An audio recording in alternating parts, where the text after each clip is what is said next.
I'm Isabella Martinez Chun, and I should have known Patricia Chun would never accept me. From the moment her son James brought me home 5 years ago, she made it clear that I wasn't the daughter-in-law she'd imagined. But sitting in my home office in Seattle, watching her number flash on my phone screen for the third time in an hour, I realized the tables had finally turned. It started at our first family dinner. I was 28, a marketing consultant building my own firm, and head over heels in love with James. Patricia sat at the head of her pristine dining table in her Bellevue mansion, her silver hair perfectly coiffed, her lips pursed in disapproval as she studied me. "So, Isabella," she'd said, making my name sound like an accusation, "James tells me you work in marketing?" The way she said it made it sound like I collected garbage for a living. "Yes, I run my own digital marketing consultancy," I'd replied, proud of the business I'd built from scratch after college. I help small businesses grow their online presence. Patricia's smile was arctic. "How quaint. Well, I suppose that's fine for now. Once you and James have children, you'll want to focus on what really matters. Real mothers sacrifice their little hobbies for their babies." James squeezed my hand under the table, but he didn't correct her. That should have been my first red flag. Over the next 5 years, as James and I married and had our twins Emma and Lucas, Patricia's commentary became relentless. At every birthday party, holiday gathering, or family barbecue, she found ways to undermine me. "Poor little Emma looks so tired," she'd announce loudly at Christmas dinner, making sure everyone heard. If only her mother could prioritize her children over her little business. "Lucas seems to be falling behind in reading," she'd say at Easter, her voice dripping with false concern. But I suppose that's what happens when mothers are too busy with their careers to focus on what matters. The worst part wasn't just the criticism. It was how she'd smile sweetly afterward, as if she were genuinely concerned about my children's welfare. "And James?" James would just shrug and say, "That's just how Mom is. She means well." But I knew better. Patricia had never worked a day outside her home. She'd married James's father straight out of high school, had 3 children, and spent her life managing household staff and planning charity luncheons. To her, my success was a direct threat to the choices she'd made. "Isabella runs that little computer business from home," she'd tell her friends at book club, where I once overheard her through the kitchen door. Such a shame. Those poor children barely see their mother. Real mothers know when to put family first. I bit my tongue through it all, smiled at family gatherings, brought homemade cookies to school events, attended every soccer game and dance recital, often sneaking work calls between activities. I documented everything, every milestone, every achievement, every moment of my children's lives. But Patricia acted like I was an absent mother because I didn't spend my days arranging flowers and planning dinner parties. Meanwhile, my little computer business was thriving. What started as freelance social media management had evolved into a full-service digital marketing agency. I had 12 employees, offices in Seattle and Portland, and clients across the Pacific Northwest. But to Patricia, if it wasn't traditional motherhood, it was selfish indulgence. The breaking point came last month at Lucas's 7th birthday party. I'd spent weeks planning it, a superhero theme complete with a costume contest and a bounce house in our backyard. Emma and Lucas were running around with their friends, their faces painted like Spider-Man and Wonder Woman, absolutely glowing with joy. Patricia cornered me by the gift table, her voice loud enough for the other parents to hear. "Isabella, dear, you really should have hired a party planner. This all looks so DIY. When James was little, I made sure his parties were properly organized.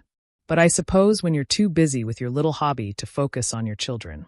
That's when Mrs. Henderson, Emma's teacher, overheard and smiled at me. "Actually, Mrs. Chun, Isabella planned the most amazing fundraiser for our school library. Her marketing expertise helped us raise $15,000 in just 2 weeks. We're so lucky to have such a dedicated parent." Patricia's smile faltered, but she recovered quickly. "Oh, how nice. Though I do worry about Isabella spreading herself too thin. Real mothers know their priorities." I excused myself and went inside, my hands shaking with frustration. In my kitchen, I pulled out my phone and did something I'd been avoiding. I looked at my business bank account. The number on the screen made me catch my breath. My little hobby business had just crossed $2 million in annual revenue. $2 million.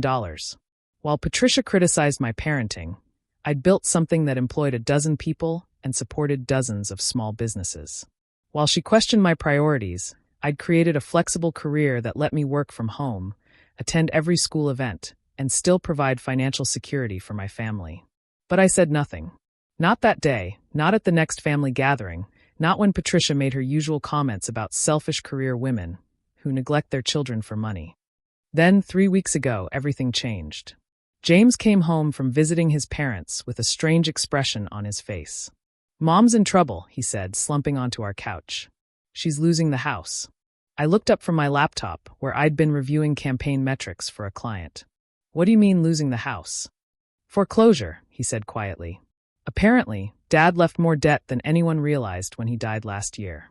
Mom's been hiding it, trying to keep up appearances. The mortgage payments are 3 months behind." My stomach dropped. Despite everything, I didn't want to see Patricia lose her home. "How much does she need?" James ran his hands through his hair. $47,000 to catch up on payments. Plus ongoing costs. I don't have that kind of money. None of us do.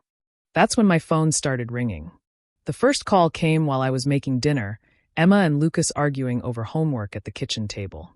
Patricia's voice was strained, formal. "Isabella, I need to speak with you about a financial matter." I let it go to voicemail. The second call came during Lucas's soccer practice. This time her voice was smaller, more desperate. "Isabella, please. I know we haven't always, please call me back." The third call came at midnight, waking both James and me. I could hear crying in the background. "Answer it," James said quietly. "She needs help."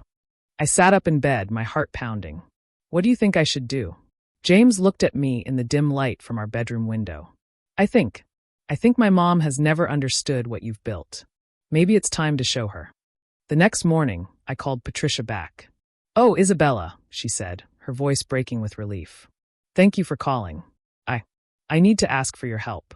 "I'm listening," I said, keeping my voice neutral. There was a long pause. Then, "The house. I'm going to lose the house. I don't know where else to turn. James said you might, that your business."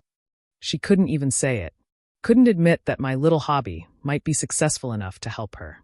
"Patricia," I said gently, "why don't you come over for coffee? We should talk in person." An hour later, she sat at my kitchen table, looking smaller than I'd ever seen her.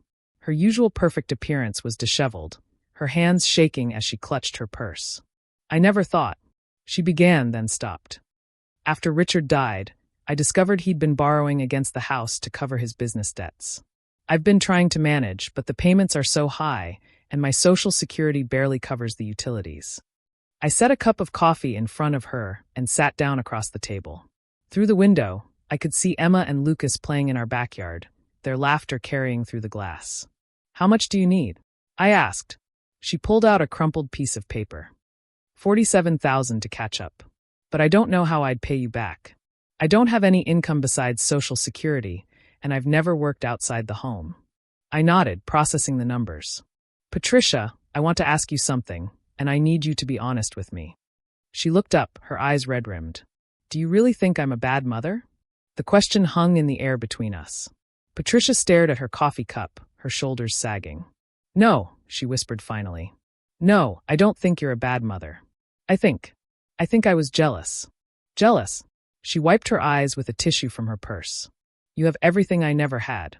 A career, financial independence, the respect of your peers. When Richard died, I realized I had nothing of my own. No skills, no income, no identity beyond being his wife and James's mother. I spent 40 years criticizing women like you because I was afraid to admit I envied you." The honesty in her voice caught me off guard. For 5 years, I'd seen Patricia as my adversary. I'd never considered that her criticism might come from her own insecurities. I stood up and walked to my home office, returning with a folder of documents. Patricia watched as I spread them across the kitchen table. Profit and loss statements, client contracts, employee payroll records, tax returns. "My little hobby business," I said, "brought in $2.1 million in revenue last year." Her eyes widened as she scanned the numbers. I pulled out my business checkbook and began writing. "I'm going to pay off your mortgage completely. Not a loan, a gift." "Isabella, I can't." "Yes, you can," I interrupted. "But I have conditions." She nodded, tears streaming down her face. "First, no more comments about my parenting or my career. Ever. In public or private." "Agreed," she whispered. "Second, I want you to come work for me. Part-time, helping with administrative tasks. Nothing demanding, but something that gives you purpose and income. She stared at me in shock. You want me to work for you? I want you to understand what I do. I want you to see that building a business doesn't mean neglecting family. It means creating opportunities for both. I gestured toward the window where Emma and Lucas were still playing. Those kids have a college fund because of my work. They have a secure future because their mother built something lasting. Patricia followed my gaze to her grandchildren, understanding dawning in her eyes. And third, I continued, I want you to help me teach Emma that she can be anything she wants to be. That being a mother doesn't mean sacrificing her dreams. It means showing her children that dreams are worth fighting for. 6 months later, Patricia works in my office twice a week, handling client communications and project coordination. She's discovered she has a talent for organization and a gift for client relations. More importantly, she's found her identity beyond being a wife and mother. At Emma's recent dance recital, I overheard Patricia talking to another grandmother in the audience. That's my daughter-in-law, she said proudly, pointing to me as I filmed Emma's performance. She runs the most successful marketing firm in Seattle. And see how she never misses a single school event? That's what I call having it all. The woman smiled politely. It must be nice to have such a successful career. Patricia beamed. Isabella taught me that real mothers don't just sacrifice for their children. They show them what's possible. She's the strongest woman I know. After the recital, as we gathered for ice cream to celebrate Emma's performance, Lucas climbed onto my lap and whispered, Mom, Grandma Patricia says you're going to teach me how to start my own business someday. I looked across the table at Patricia, who was helping Emma with her sundae, and smiled. Only if that's what you want to do, sweetheart. I do, he said seriously. I want to be like you and Grandma Patricia. I want to work hard and help people and never give up on my dreams. Patricia caught my eye and mouthed, thank you. I mouthed back, thank you too. Because sometimes the best revenge isn't proving someone wrong. It's helping them understand they were wrong about themselves too.